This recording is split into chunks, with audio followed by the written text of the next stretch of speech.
Family is complex. They are the very thing that you love with all of your heart, but can also be the cause of some of your greatest pain. They are the people that you always hope will love you unconditionally, be your greatest support, and always be by your side in some form. But what happens when they could be the very reason why you're unable to achieve your dreams? Well, you get the Japan versus Nigeria match, but I'll explain more in a minute.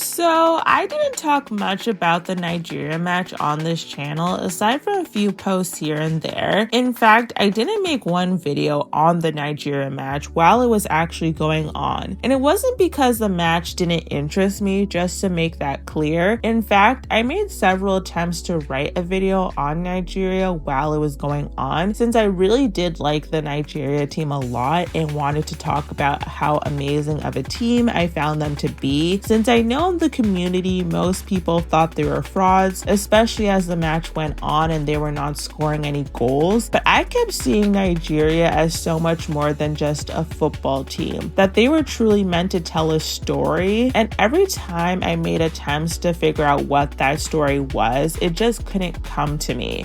But after the match was finished and I was able to fully read the match from beginning to end, it became clear to me that the Nigeria match is about family and the sacrifices that come with family. But before I get into that and start to break all of that down, this is my first video since hitting 2K, so I just wanted to say a huge thank you. My next goal for this channel is 2.5K, and if I would be able to hit that before end of year, that would be so amazing. But I just want to say thank you guys so much for the love and support that you guys have been showing. And if you want to continue with me on this channel journey, talking all things Blue Lock, please consider liking, commenting, and subscribing, since anything and everything really helps. So what exactly do I mean by the sacrifice of family? I feel like before I get into that, we need to have a better understanding of who exactly Team Nigeria is. Team Nigeria is made up of mostly orphans that grew up in, of course, Nigeria. We see a flashback where we see Kuso is talking to Onazi and telling him how his parents also got sick and passed away, meaning that he was turned into an orphan due to the untimely death of both his parents.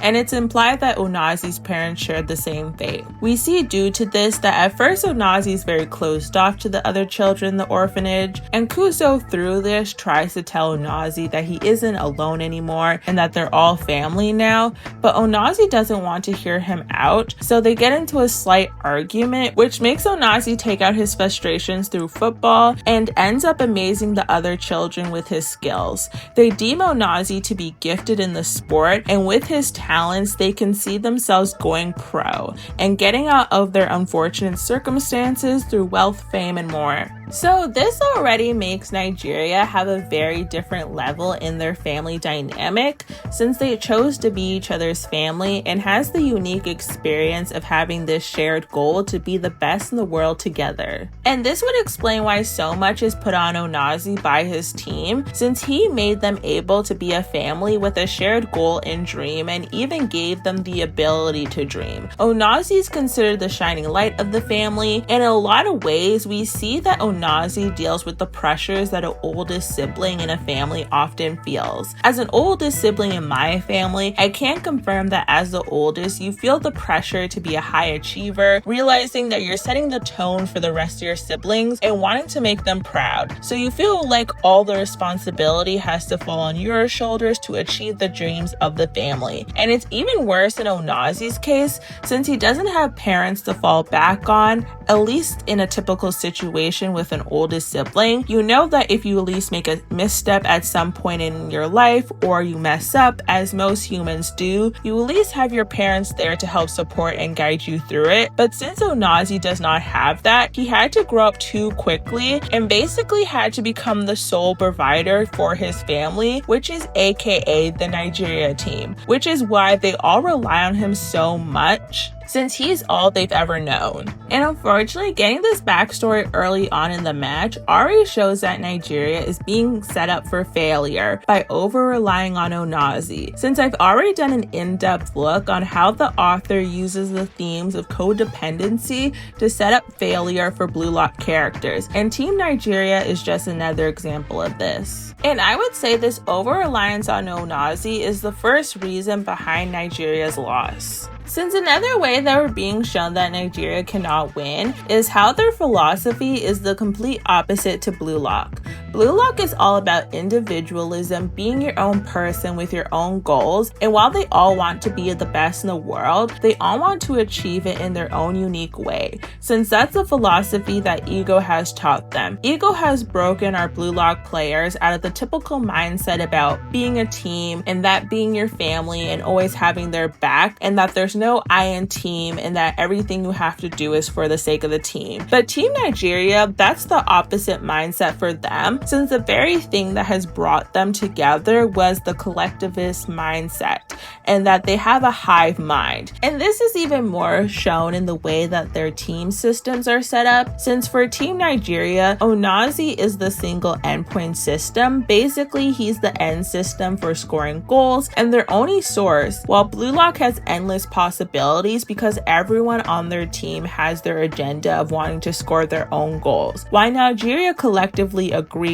that Onazi would be the only source for their goals, which made it so Blue Lock was able to figure out pretty quickly that if they just not let Onazi get the ball, then Team Nigeria was pretty much dead in the water as a team, since, like I referred to earlier, he is the sole provider to their household as being the only true goal scorer of the team. Which, keep that in mind since we'll come back to that later. And it's actually interesting since even though Team Nigeria has consciously seen that everyone on Blue Lock is capable of scoring, they try a similar approach where they think that if Isagi, who they consider the ace of the team, as long as they keep the ball away from him, then they could do a similar tactic of crushing out Blue Lock's options. And some people might view this as more fraud behavior from Team Nigeria, but this is more so, I would say, them sticking to what they know. They rely so much on Onazi, so knowing that Isagi is the ace of Blue Lock and seeing how he was the one that helped set up the goal for Bachira, it makes sense that they would think Blue Lock has an over-reliance on Isagi and try a similar strategy, since that's the only mindset they know, leaning back on one person when things get tough as a safety net. But of course, we know that's wrong since that's not how the Blue Lock team is. They don't rely on one person since they are all individually strong, and it's actually a cool full circle moment since we see that it's Ryo, one of the characters that has dealt with some of the most codependency in the series and was one of the characters that struggled most with finding themselves to fit into the Blue Lock philosophy of individualism, is the one to break through and get the second goal. And we see Nigeria trying to adapt, saying that they want to try Blue Lock's philosophy and they want to all try to score their own goals, but Isagi is actually the one that calls them out, saying that this isn't a true shift in their mindset, since the team is still using words like we,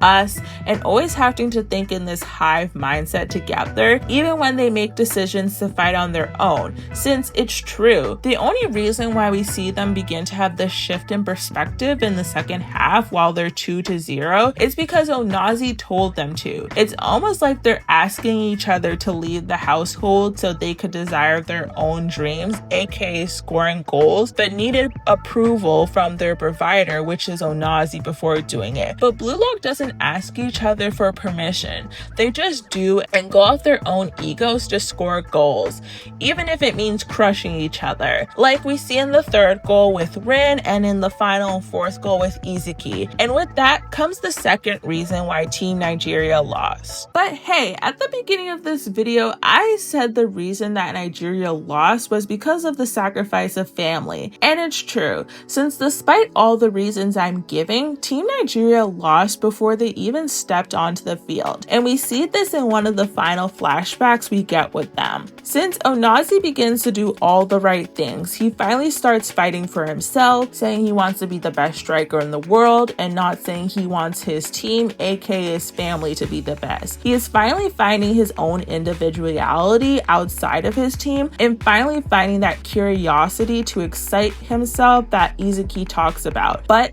it's too late. In a flashback scene, we see Kusa warns Onazi that if they don't get a second player to help him with scoring goals, they'll come across a team that'll be able to shut them down. But Onazi acknowledges that if they do this, then other team players would get to play less, meaning that Onazi would grow as a striker since he'll finally get the support that he so desperately needed, since he looks out for everyone, with his ability being the very fact that he's able to be all over the field at once and play multiple roles to support his team. But who looks out for him and who supports him? So getting this second striker would be perfect for him, and he would be one step closer to achieving his dreams. But Onazi doesn't take it, since he knows that by doing this, some people in his family would have to get left behind. So he sacrifices his dream for his family's happiness. He knew that by doing this, he was basically sealing his faith. I have no doubt that Onazi knew that he was sealing his team's faith in the U20 World Cup by doing this, which is why I don't think we ever see Onazi truly upset once they lost, since he knew deep down this was coming, and even if it wasn't going to be against Team Japan, it would come with another team eventually. But his love for his family and their happiness was more important. And that's the story that I see the Nigeria versus Japan match telling. It's the sacrifices that you have to take for your family sometimes. Knowing you're making a decision that hurts your own growth, but means you could stay together. And that's why I think Nigeria is a beautiful but complex team. Because we saw that they were always meant to lose and never had a chance because they were not willing to be selfish with each other, which I do think is beautiful in the sense that for once we saw a team in Blue Lock choose something that was more important to them than football. It was family and the love that they have for each other, but it was ultimately the reason they lost as well. Onazi knew that he was stopping his own growth and dream to be the best in the world, but he did it for them. He sacrificed it all for his family that saved him, and that is the final and third reason why Nigeria lost. Okay, you guys, that's the end of my video. I was so happy that I was able to finally get a video out about Team Nigeria, since very little of my videos that I've done since my return have actually been about what's currently happening in the manga, and I do want to try to do some more shorter videos and chapter reviews, and so I could get out some of my thoughts. But I am at least happy that I was able to finally talk about Nigeria, since I didn't want it to come across, like I said, like I wasn't enjoying them. They're honestly one of my favorite teams we've come across. First, because the designs are just amazing, but I also just love how they're such a different type of team. Like, I love their enthusiasm, their love for each other, and as always, when it comes to a good backstory, I'm gonna eat it up. I'm gonna enjoy a good backstory. So yeah, I just overall think they're amazing characters. And like I said, I've seen a lot of fraud allegations going around for Team Nigeria. You know, a lot of people were disappointed in the fact that, you know, they weren't as like a good a team as they would hope them to be. But I hope this video was able to explain like why I think it's deeper than that, and while they truly do have a special place, I think, in the Blue Lock story, since I do think their story is beautiful. Anyways, my past two videos have been pretty long, but if I'm correct by the length of this script, this video should actually be shorter, and hopefully that means I will get it out sooner. Fingers crossed. But yeah, I've been doing a lot of experimenting with my videos, and this was kind of another one, since I usually do match reviews after a match is done, like I was doing with each NEL match. But like I said, I felt like the Nigeria versus Japan match was deeper than that. So I felt like they were telling a story. So I felt like I wanted to try a different approach and explain what I think that story is. But anyways, I hope you guys enjoyed, and I shall see you guys in the next video. Bye!